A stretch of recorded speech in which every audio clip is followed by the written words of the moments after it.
Di sini saya akan menjelaskan tentang gambar yang ketiga, yaitu proses mekanisme masuknya air ke dalam tumbuhan. Pengangkutan ekstravaskuler adalah pengangkutan yang berlangsung di luar berkas pembuluh pengangkutan.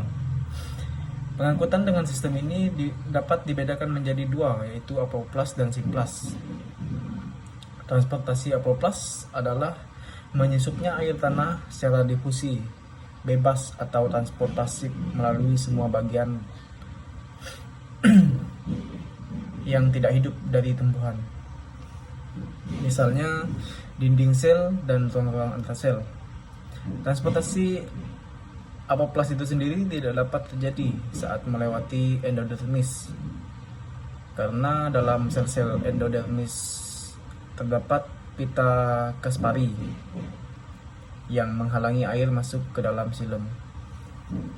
Transportasi simplas sendiri yaitu bergeraknya air tanah dan zat larut melalui bagian hidup dari sel tumbuhan.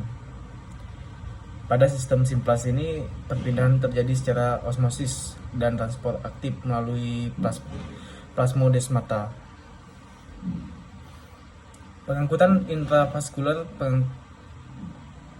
adalah pengangkutan yang berlangsung di dalam pembuluh kayu atau silem dan pembuluh kulit atau plum.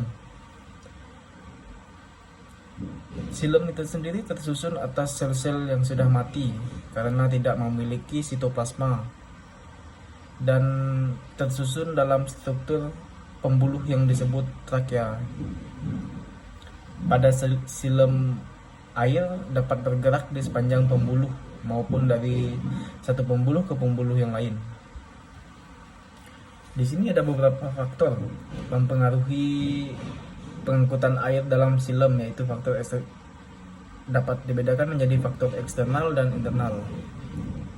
Faktor eksternal itu sendiri antara lain perbedaan air di dalam tanah, karena memiliki tinggi kadar air akan mempercepat proses pengangkutan. Yang kedua, kelembapan udara semakin tinggi.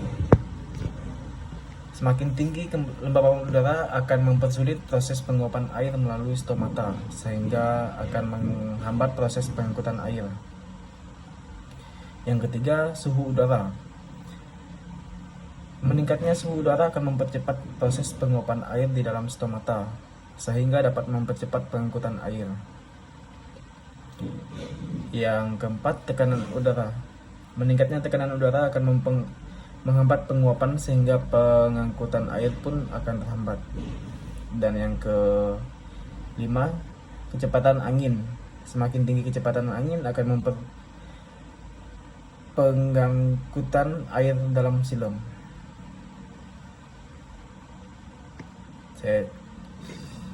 Sekian dari saya ucapkan terima kasih.